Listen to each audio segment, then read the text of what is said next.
Hi, I'm Kerry Stevenson, Managing Director of Symposium. I'm here today with Richard Karn, Managing Editor and founder of the Emerging Trends Report. Richard, thanks for joining us. It's a pleasure to be here. Richard, there's a lot of comment at the moment in the press about current economic conditions. What are your thoughts on the trends and outlook for the resources industry in the light of these economic conditions? Well, I think right now there's a tremendous amount of discussion in the press about a quote-unquote slowdown in China. And with the idea of China, but as well the BRICS, actually kind of leveling off. But we need to remember that they've undergone a period of tremendous growth, and now their economies are getting quite large, and a slowdown is to be expected.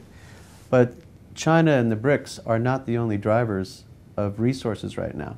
The so-called N11, the Indonesia's, Turkey, Nigeria, Pakistan, Vietnam, Mexico, Iran, Bangladesh, I can't remember all of them, which one I missed here. Oh, South Korea and the Philippines, and Egypt, excuse me.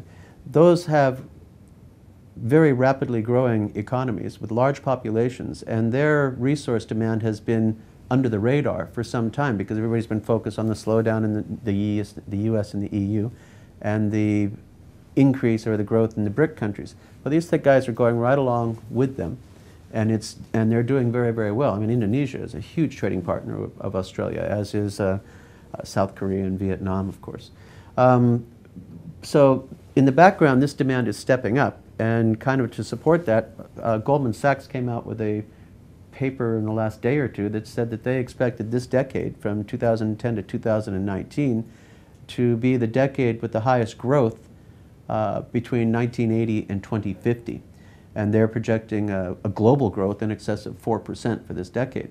Now, with the US and the EU, as I said, slowing down a bit, if not declining a little bit, and the BRICS kind of plateauing at a higher, and probably sustainable consumption level, these other companies are picking up the slack, and that demand is going to stay high by historical levels.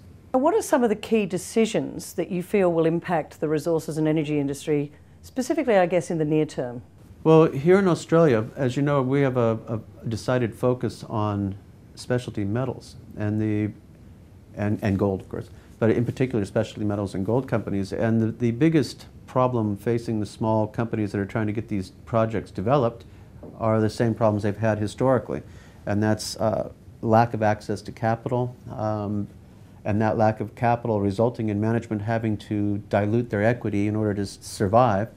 And so we end up with these problems where you have these small cap companies with these massive equity dilutions, and people outside of Australia don't understand how difficult the accessing capital is for these companies. And they think it's a symptom or reflective of questionable management, when in actuality they don't have any choice if they want to survive. So one of the things that we're seeing right now is Europe, to a certain extent, has been picking up the slack, as it were, in lending for over the last few years, especially since the GFC started. And what's happening is, because of the increased capital requirements for European banks, we're starting to see a slowdown in that lending.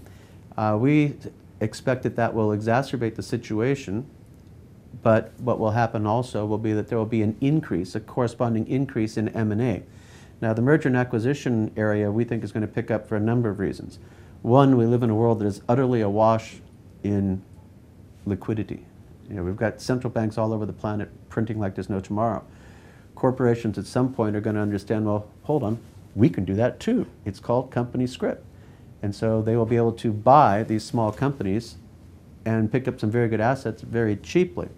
Now, from a shareholder's point of view, this is a double-edged sword. It's a double-edged sword. If you are investing in the company is going to be bought, say a tungsten project or something, and you're invested that, they're going to receive a premium and everybody's happy and blah, blah, blah. But if you are an investor in the company who is doing the takeover, suddenly you have to do some investigation to decide whether or not that is that is the right resource, the right project for them to be picking up. Are they paying too much?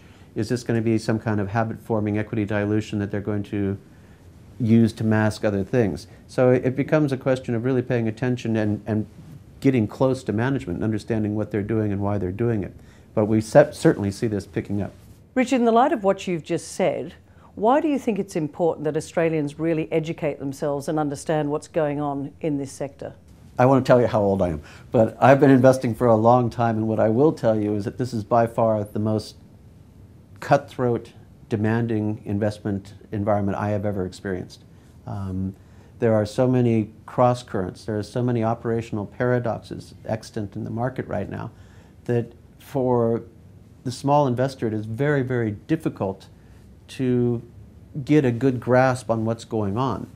Now, one of the beauties of your conference last year was you had such a diverse number of speakers that you gave a very good overview on many aspects of the market. It wasn't just a gold conference, it wasn't just an oil conference. You had speakers covering a whole range of materials. And what came out of that, for me at least, I was very pleased with it. Okay, and I spoke there. What I came out from learning about it, had a much better picture on the overall situation in Australia as a result of the conference. And that was as a presenter. Richard, thanks for joining us and sharing your views with us today. It's a pleasure. Richard Karn, the founder and managing editor of the Emerging Trends Report, really has a lot to say about what he feels we need to look out for in the future for the resources and energy sector.